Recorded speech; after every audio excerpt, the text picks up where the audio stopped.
Começa agora um programa que traz tudo sobre o livro mais lido em todos os tempos.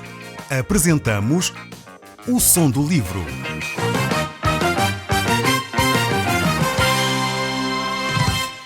Seja muito bem-vindo. Neste podcast vai encontrar o livro mais conhecido e lido em todo o mundo. Vamos levá-lo numa viagem pela história da humanidade. Este é um audiolivro para si, para a sua família e sociedade em geral. Contextualização e comentários de Paulo Chaveiro. Podemos dizer que estes 7 primeiros capítulos que nós analisamos deste segundo livro de Corinto falam sobre consolação, sobre conforto para a nossa alma. E podemos dizer também que este é um dos assuntos centrais aqui do ministério do Evangelho. É realmente o consolo de Deus para o coração do homem. Deus é um Deus de consolação. Deus é um Deus que procura trazer a paz e misericórdia, bondade ao coração do homem. E é por isso mesmo que Ele deixa nas páginas da Bíblia tantas referências, tantos textos que realmente nos consolam e nos orientam no nosso dia-a-dia. Mas agora aqui no capítulo 8 nós vamos mudar de assunto. Vamos ver que aqui o assunto é outro. Já não se trata de continuar a consolar o coração dos cristãos na igreja de Corinto, mas trata-se de um compromisso que eles tinham feito com o apóstolo Paulo e que eles não estavam a cumprir. Aqui, neste capítulo 8, nós vamos ver acerca das ofertas, acerca daquilo que nós damos para Deus. Como devemos fazer, realmente é ainda atual fazer esse tipo de dádivas, sim ou não? E é exatamente isso que vamos descobrir aqui nestes textos das Escrituras.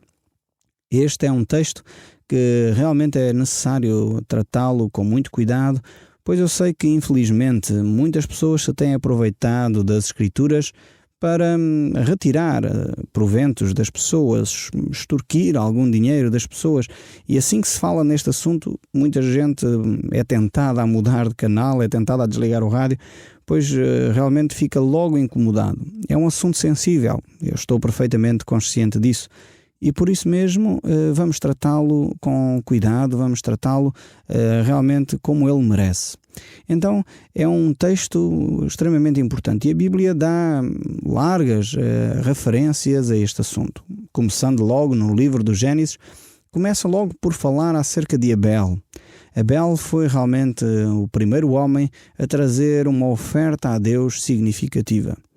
E aí no livro do Gênesis vemos vários exemplos, desde Abel, Abraão, vemos também Jacó, Isaac, enfim, temos um grande número de homens que quer manifestar o seu amor para com Deus de uma forma prática.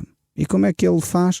Faz através de ofertas, dando a Deus coisas que são realmente importantes para si, bens materiais. Por exemplo, no caso de Abraão, depois de ele ter tido uma conquista tremenda sobre vários reis que tinham tomado, enfim, as suas mulheres e as crianças e o tinham expoliado de uma parte daquilo que eram os seus bens, ele depois dessa conquista sobre esses reis, ele vem e dá o dízimo de tudo a Melquisedeque, o rei de Salém. E realmente aí vemos como Abraão manifesta o seu carinho pelo cuidado que Deus teve para com ele. Toda a Bíblia está cheia então deste ensinamento.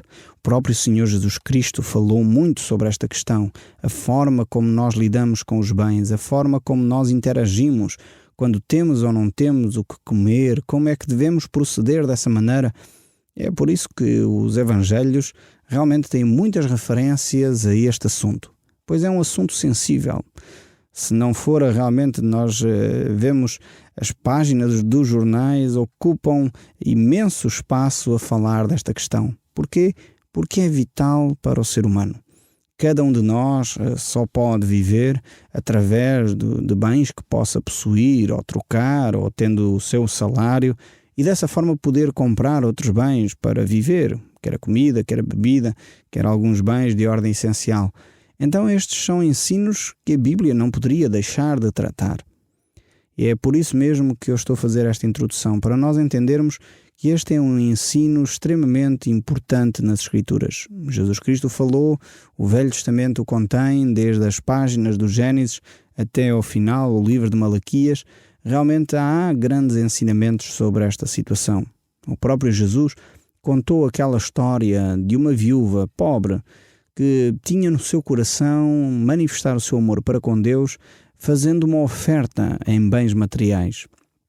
E esses bens materiais eram umas pequenas moedas. Então, é necessário dizer nesta reflexão que Deus não está importado, não se importa com a quantidade de dinheiro ou a quantidade de bens que nós podemos dar. Deus está preocupado aí sim com o nosso coração. Qual a atitude com que nós damos as ofertas? Tanto que nessa história que eu acabo de citar da viúva, esta senhora dá simplesmente 2 moedas, enquanto os outros dão grandes fortunas, e Jesus diz que esta viúva deu muito mais do que todos os outros. Porquê? Porque ela deu com a atitude certa, e ela deu não das suas sobras, mas daquilo que era essencial para ela. Era uma oferta vital. Fazia-lhe falta essa oferta. E por isso ela considerava que Deus era bem maior do que ela, que Deus lhe dava todas as coisas, e por isso ela queria agradar a Deus e fez essa oferta. E por isso a sua oferta foi bem maior. Então Deus olha para o nosso coração em primeiro lugar. Isso é a coisa mais fundamental que Deus quer ver em nós. E também Jesus falou acerca de como nós devemos dar. Por um lado, Jesus fala acerca dessa questão dos dízimos, e eu sei que tem sido um assunto que muitas vezes as pessoas falam. Será que o que é isso dos dízimos? Como é que se procede? Como é que se deve fazer? O próprio Jesus falou isso. No Evangelho de São Mateus, no capítulo 23, no verso 23, Jesus diz aos fariseus que eles deveriam dar os dízimos de tudo sem omitir a prática do amor. E então, esse é, digamos, o critério. A questão não é, mais uma vez, dar dinheiro, mas a questão é poder fazê-lo de todo o nosso coração. E a questão do dízimo, Jesus não anula. É uma prática do Antigo Testamento, mas Jesus não anula, antes pelo contrário. Ele reafirma, como nós acabamos de ver, neste capítulo de 23 de Mateus, no verso 23. Devemos dar os dízimos, sim, mas sem deixar o amor. Ou seja, dar o dízimo sem amor não significa nada. É o que Jesus está a dizer por outras palavras. Mas ao mesmo tempo, se tivermos amor, então para com Deus devemos fazer também essa prática, essa disciplina espiritual de trazermos a Deus aquilo que realmente consideramos vital também para nós. Então dessa forma nós chegamos aqui a este capítulo 8, depois desta introdução, porque o apóstolo Paulo vai refletir com os cristãos aqui da cidade de Corinto esta questão tão vital para a vida e para a fé cristã. Ele mostra claramente que estes cristãos ali, eles se tinham predisposto para socorrerem aqueles que eram carenciados. E por isso mesmo, as suas ofertas deveriam ser canalizadas para esse fim. E cada igreja, cada comunidade, cada pessoa realmente deve preocupar-se seriamente com essa área da vida, com os necessitados, com aqueles que estão carenciados, com aquelas pessoas que necessitam de um apoio efetivo. Mas é necessário realmente dar esse apoio efetivo, não é dar uma esmola. Muitas vezes confundimos dar apoio com dar uma esmola. Por vezes o que a pessoa necessita é de ser ajudada a encontrar um emprego, é de ser ajudada a resolver um problema estrutural na sua forma de encarar as finanças. Muitas vezes as pessoas têm o seu salário, mas gastam muito mais do que aquilo que deveriam. E por isso, se calhar, a ajuda necessária não é dar mais sustento, não é dar mais dinheiro. Se calhar a ajuda necessária é ajudar essa pessoa a fazer um orçamento familiar. Então nós devemos, como cristãos, apoiar aqueles que são necessitados, ajudá-los na sua necessidade. E isto é vital aqui. No caso dos cristãos em Corinto, a necessidade era realmente porque eles se tinham comprometido a enviar uma oferta para os cristãos que estavam a padecer necessidades em Jerusalém. E agora a necessidade era exatamente essa, era poder recolher o dinheiro e enviá-lo então para Jerusalém, para os carenciados daquela cidade. Diz então o capítulo 8, verso 1 deste segundo livro de Coríntios. Também, irmãos, vos fazemos conhecer a graça de Deus concedida às igrejas da Macedónia. O apóstolo Paulo começa então por falar destas igrejas da Macedónia. Elas haviam também contribuído para os necessitados em Jerusalém. E Deus tinha-lhes dado esta bênção de participar nesta oferta. Então esta é a primeira questão que eu gostaria de deixar convosco, é a primeira reflexão.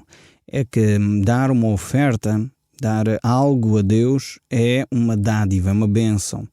É algo que Deus nos concede de uma forma generosa. Então não é um sacrifício, não deve ser uma atitude, enfim, isto vai custar muito. Não. Nós, ao darmos as nossas ofertas, devemos sempre ter um coração grato. E deve ser em sinal da nossa gratidão que nós o fazemos. Nunca num sentido de comprar os favores de Deus. Então é como dar um presente quando alguém faz um aniversário, quando alguém faz anos, nós compramos um presente e damos a essa pessoa um presente não com a intenção que ela nos retribua, é porque ela fez anos. E então é porque estamos gratos pela sua vida, estamos contentes por ser mais um ano de vida que essa pessoa tem, que nós realmente atribuímos esse presente à pessoa. Então as nossas ofertas para com Deus devem ser feitas nessa mesma perspectiva. No sentido de percebermos que estamos a participar de algo que é muito bom, algo que Deus nos está a proporcionar, algo que é uma graça divina, podíamos dizer. E muitas vezes pessoas contribuem não com esta atitude, ficam, enfim, a pensar que a sua contribuição é um sacrifício, é uma coisa difícil, ou às vezes pensam, bem, eu vou dar a Deus para que Deus me continue a retribuir, e trocam e baralham tudo. É verdade que Deus tem promessas, é verdade que Deus é muito generoso para conosco, mas as nossas ofertas nunca devem ser no sentido de comprar os favores de Deus. Antes, pelo contrário, nós devemos dar a Deus porque já recebemos as bênçãos. Então, no fundo, é uma pequena parte que nós separamos para dizer a Deus, Deus, eu te agradeço por aquilo que tu já me destes. E não é, portanto, no sentido de eu vou dar-te, não é tipo investimento bancário. Infelizmente, às vezes ouço pessoas a falarem assim, eu dei o meu dízimo e agora estou em dificuldades financeiras, ou eu dei o meu dízimo e a promessa que eu queria não se cumpriu. Pois, mas deve ser exatamente ao contrário. Nós devemos dar os nossos dízimos, as nossas ofertas, exatamente no sentido de dizer, Deus, eu te agradeço por aquilo que eu já recebi. E vamos ver certamente mais princípios que o apóstolo Paulo vai enumerar aqui, neste capítulo 8, 9. Ele vai continuar a falar sobre estas questões muito sensíveis, mas que trazem realmente muitas reflexões sérias para cada um de nós. O próprio Jesus nos diz que mais bem-aventurado é dar do que receber. Esta deve ser a nossa atitude ao fazer uma contribuição, ao dar uma oferta na comunidade onde estamos, ao dar o dízimo. Devemos ter esta atitude no nosso coração. É assim, eu sou bem-aventurado porque eu estou a dar e não porque eu estou a receber. E quando nós cristãos tivermos mais esta atitude, certamente podemos olhar para os outros, como o próprio Jesus nos ensina, como sendo superiores a nós próprios. E isto é algo tremendo, algo que faz uma mudança radical na nossa maneira de nos relacionarmos com os outros. Mas continuando aqui, neste capítulo 8, o verso 2 ainda prossegue a dizer, porque no meio de muita prova, de tribulação, manifestaram a abundância de alegria e a profunda pobreza deles superabundou em grande riqueza da sua generosidade. O que faz o Evangelho realmente na vida das pessoas? Aqui, o passar nas tribulações, o manifestar estas dificuldades, provocam nestas pessoas uma manifestação de grande alegria, de grande amor pelos irmãos mais carentes. Ou seja, aqueles que estão a passar necessidade, em vez de criar frustração, em vez de criar ansiedade, em vez de criar decepção, cria possibilidades. Cria situações onde se pode manifestar o amor, onde se pode manifestar a alegria, onde se pode manifestar a solidariedade para com os outros. Então esta é uma perspectiva também diferente de encarar a vida. Olhar para os problemas não como problemas, como catástrofes, mas olhar para os problemas como oportunidades, para que outros possam manifestar a sua solidariedade, para que outros possam manifestar o seu amor, para que outros possam manifestar o seu apreço para conosco. E isto é uma revelação tremenda. Muda certamente o nosso conceito de encarar a situação da vida. Muitos problemas que nós temos talvez sejam oportunidades que Deus está a criar para outros. Então deixe Deus agir na sua vida e na vida de outros. Só no meio das dificuldades é que realmente se pode ver a bênção de Deus. Quando todas as coisas correm bem, muitas vezes nem damos conta que Deus está conosco. Quando todas as coisas nos correm bem, temos o nosso sustento, a nossa saúde, os nossos familiares estão próximos, nem reparamos que a ação de Deus é diária em nós. Mas quando por alguns motivos nos falta a saúde, quando por algum motivo nos faltam os bens, os recursos necessários para a nossa vida, perdemos o emprego, ficamos com uma situação financeira difícil ou algum problema nas relações interpessoais, aí nós lembramos-nos de clamar a Deus, aí nos lembramos de rogar que Deus intervenha na nossa vida. E muitas vezes Deus utiliza outras pessoas para suprir as nossas necessidades. Aqui, por exemplo, Deus utilizou os irmãos da Macedónia para suprir as necessidades dos cristãos em Jerusalém. E estes habitantes de Corinto também queriam solidarizar-se com estas pessoas que estavam a passar dificuldades. Então, eles realmente juntavam ou iriam juntar algumas verbas para apoiar estes cristãos na cidade de Jerusalém. Aqui vemos mais uma vez que a atitude do apóstolo Paulo é realmente, uma atitude bastante sábia, uma atitude, mais uma vez, bastante inteligente, no sentido de manifestar aos cristãos em Corinto que esta atitude de ofertas, de generosidade, é presente em várias igrejas. Na Macedónia, noutros locais, havia cristãos a agirem no sentido de providenciarem os recursos necessários aos cristãos em Jerusalém. Aqui não se tratava de forma alguma de cristãos ricos. Os macedónios não eram cristãos afortunados, mas realmente eles estavam preocupados que outros cristãos ainda eram mais carenciados. E por isso esta sua atitude é ainda mais louvável. Porque essa atitude de dar, de oferecer aos outros aquilo que nós temos, é uma atitude, em primeiro lugar, do coração. E depois os recursos acompanharão.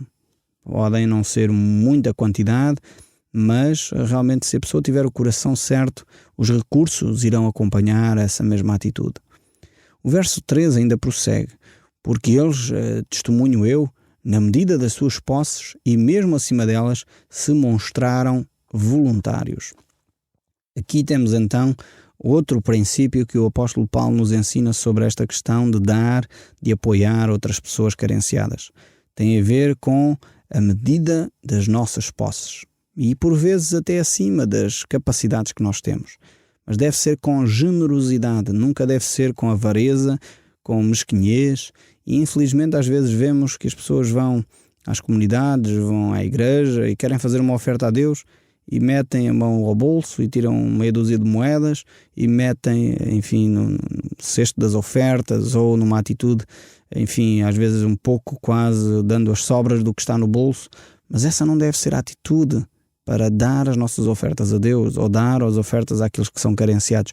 Deve ser uma atitude consciente, proporcional às nossas posses, proporcional àquilo que Deus já nos confiou. Isto é algo que você deve avaliar na sua vida. É exatamente por isso que Deus fala, para nos ajudar a refletir sobre isso, fala sobre a questão do dízimo, que é 10% daquilo que nós recebemos, nós separamos como sinal de gratidão para Deus. E aí não há dúvida, é proporcional àquilo que recebemos, porque é 10% para toda a gente, mas também é de uma forma consciente.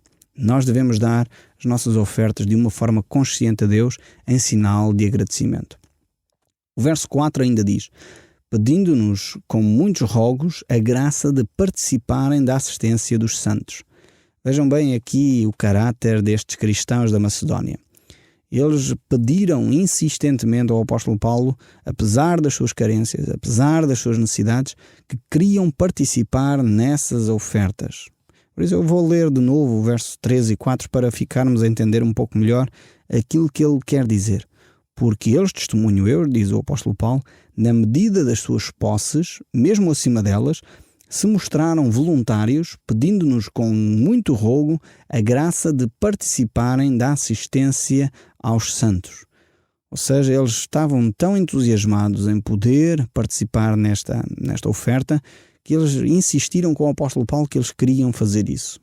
O verso 5 ainda prossegue: e não somente fizeram como nós esperávamos, mas deram-se a si mesmos, primeiro ao Senhor, depois a nós, pela vontade de Deus.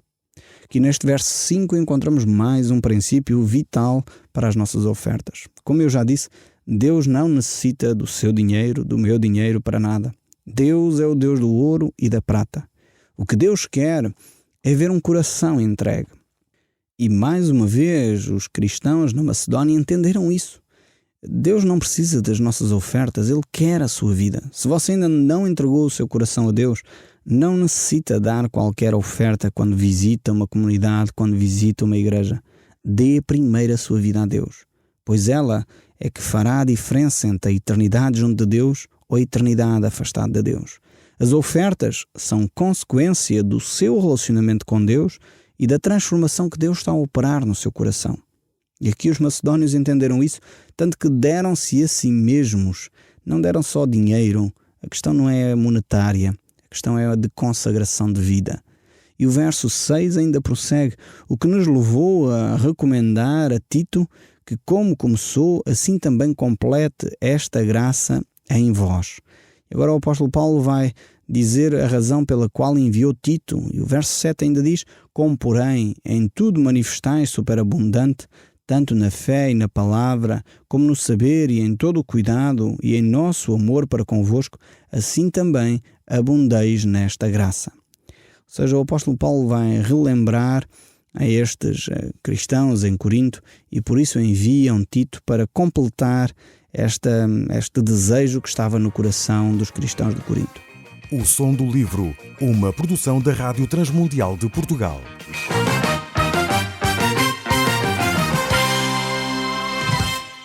RTM. Conhece todos os nossos programas em rtmportugal.org. Uma produção da Rádio Transmundial de Portugal.